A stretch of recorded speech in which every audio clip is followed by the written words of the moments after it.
Yes, this is Seriously Speaking. I'm pretty excited. Whenever I want to talk about agriculture, I'm excited. Not because I like to eat, but because I know it's the new oil. And we've talked about this a number of times on this show. On this edition that we're talking today, I was challenged by a young woman that says, you know what, when it comes to the Sustainable Development Goals, the media doesn't do enough to support those who are in small businesses. I say, well, you don't understand what it takes to get things on air, because whatever we say has money behind it. But agriculture is one area that you can't ignore because the opportunities that exist there are so huge. That's why I've brought people who are doing businesses, but they're doing businesses in the added value section of agriculture.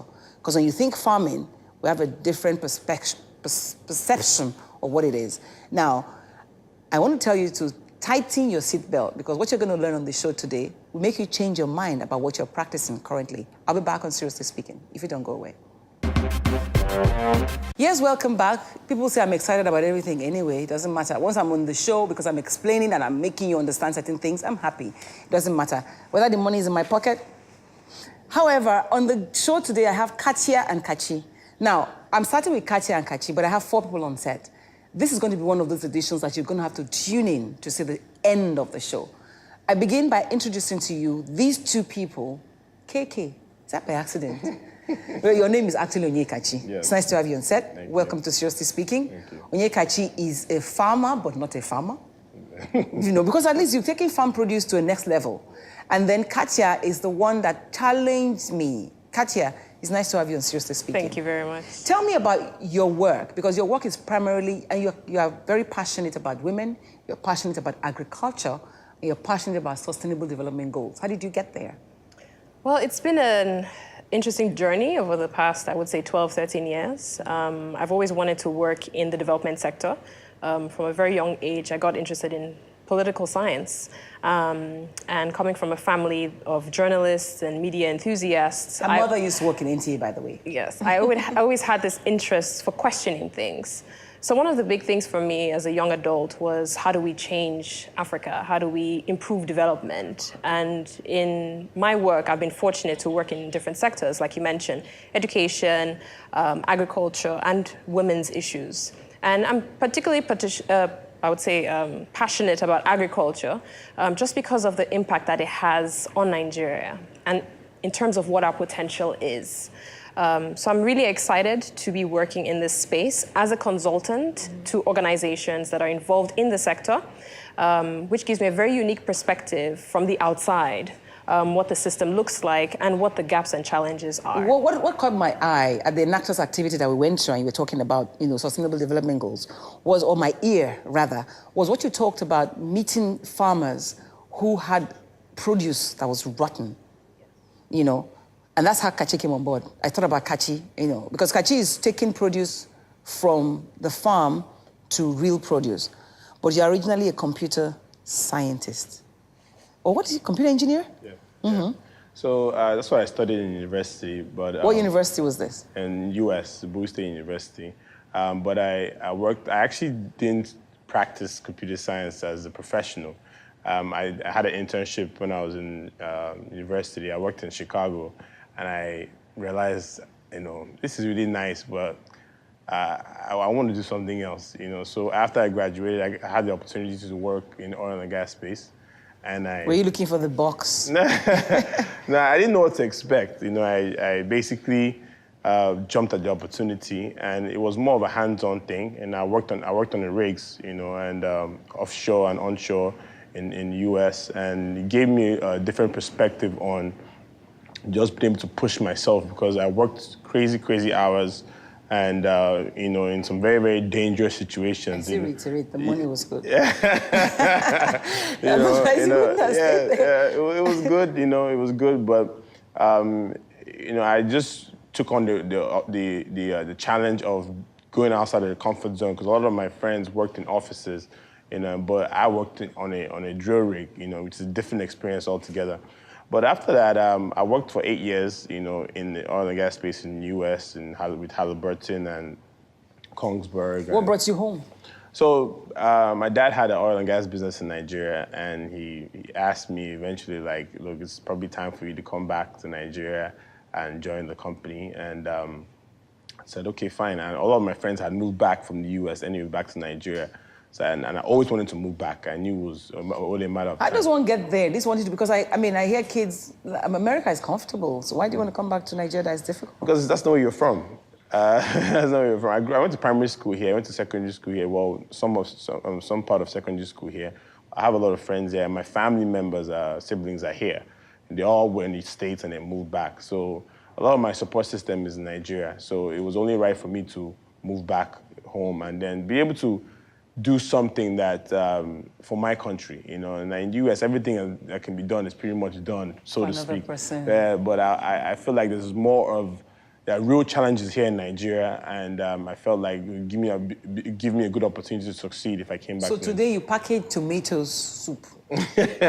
So in 2015, with the downturn in the oil and gas industry, I decided that it would be time for me to do something else and diversify, you know, into the agri space. And I think that certain things happened, but I think that what gave me the passion to even think about something like that was because in computer science, when we were in the US, we saw products that came out like Facebook. You know, when I was in school, Facebook came out, all these products came out. And what you find is that they reach a wide range of people. It's not just you're dealing with a company. Like in oil and gas space, you're dealing with a company. You're not dealing with customers. Mm-hmm. So I always was fascinated about being able to have a product that reached a wide range of people. So when the opportunity came, I looked at, okay, this is tomatoes we know is wasting. You know, we have post-harvest losses, serious post-harvest losses in Nigeria. And I looked at the opportunity that, you know, we import so much of tomato paste and everything into this country. And I said, okay, why don't I take this opportunity to create a product? And then I started thinking and spoke to a few friends, and then I developed the idea of ready stews, which is basically a fully cooked tomatoes, onions, peppers, spices, oil, everything cooked in. Is it because you're a bachelor? Because I'm wondering, I must go back to Katia now. Yeah. I mean, because Katia, you still see a lot of wastage on the, you know, on the fields. So when you think agriculture, what comes to your head? What's the next step for agriculture? I think there are a lot of opportunities in the agricultural space. I think as young people, we have a tendency to think of agriculture as just farming. But like Kachi has said, there's so many other opportunities, especially related to wastage. I think it's entrepreneurial spirit that is driving the younger ones today. So we want to move them into agriculture because it's a space that touches more lives. Exactly. I'll take a break and I'll bring my other two guests before we begin to engage on the other side. Thank you, Katia. Thank you, Kachi. We'll be right back. Yeah, on this second half of the show, I'm meeting people who I feel a little bit of affinity with because there's something about Ibadan, about both of them. I mean, one of them is my little sister from another mother, of course, and the other one is another mother. Is it the same father? Question for you to answer. But let me welcome Eboluwa Filudu. Nice to have you on set. Me interviewing you. Thank you. It's always a pleasure. And then, of course, this guy, he christened himself African Farmer. But originally, his name is, some people would know him as Folu. But Folu actually means Afioluwa. Afiolu. Okay, so there's something af there to the African Farmer. An African Farmer is my other guest on the show, and that name is not by accident. Let me start with you, because this is my little sister. That name is not by accident, is it? Yeah. Mm-hmm. 13 years ago, I changed my name. So you went the whole route, put something in the newspaper, henceforth, all documents remain valid. But this is the new name. So the whole idea is if you have a farmer in Nigeria, farming is a Nigerian farmer, a Ghanaian farmer is a Zimbabwe farmer, but you have someone who has agri-business interest across Africa, he becomes an African farmer. Wow, that's interesting. So you were talking, but what I find interesting about your story is that you were talking farm and agri before it became, before it became a good, it's nodding her head. Because it says you must have African farmer on the set if you're talking about farming. How does a 10-year-old decide that he's going to rear chickens? Well, I think it was just nature. I think it's in my DNA. Your father a farmer? Well, later he divested into agriculture. You were giving him example. When my brothers were watching Mickey Mouse, Tom and Jerry and Co., I was in the backyard hoeing for potatoes, taking care of yams. I just loved the garden growing up. And I did my first agric investment 2 weeks after late Awolowo was buried. That makes it 31 years this year. Okay, and that was the chicken thing you did? Yes. Did you make money out of it? Oh, yeah. I started with raising the chicks for 3 weeks, sell. I did it 4 times, and I was advised to rear it for about 4 months, and on and on and on. And I ended up in different value chains. Well, Ebon, I know that you're a serial entrepreneur. You have, in fact, you do all sorts of things. You're one of those who are gifted with too many talents. But when you decided to go into taking agriculture, because you had this trip to India that changed your perception about, agric. Absolutely. Tell me about it. Well, first of all, it started with me wanting my children to sort of get baptized with, entrepreneurship. So we encouraged them in the summer of 2016 to start their own business. And so they started... These kids are under 8, by the way. Yes. So they started with coconut bread and banana bread, and they would have pop-up events, and they would sell out in, within an hour, they've sold out. And so we said to them, okay, how do you scale this? How do you make sure that this business runs without you standing in front of your produce? And we just sort of narrowed down to say, okay, let's pick one product and create products out of it. And we picked the coconut. And we started with coconut milk because I'm lactose intolerant. And we started making coconut milk, and it became a huge hit. And then we went into coconut oil. And then that started February last year. And then May, I had the opportunity to go to India. And then I worked with different coconut factories there. And basically, that's how... What were the things that you saw, though? Because I find it interesting that you can take a little product like that and turn it into so many things. Yes, I found that there was no part of the coconut that goes to waste. And that is actually true to many products, but especially so of the coconut. So the coconut shell is valuable. You can make pots and potted plants out of it. You can make it into activated charcoal.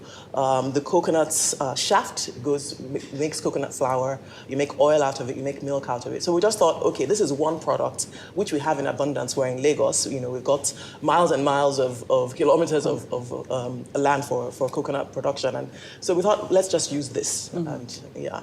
Now, the African farmer, should I put D? Yeah. Or just say African farmer? Is your name? I'm the only African farmer. It has to be. One and only.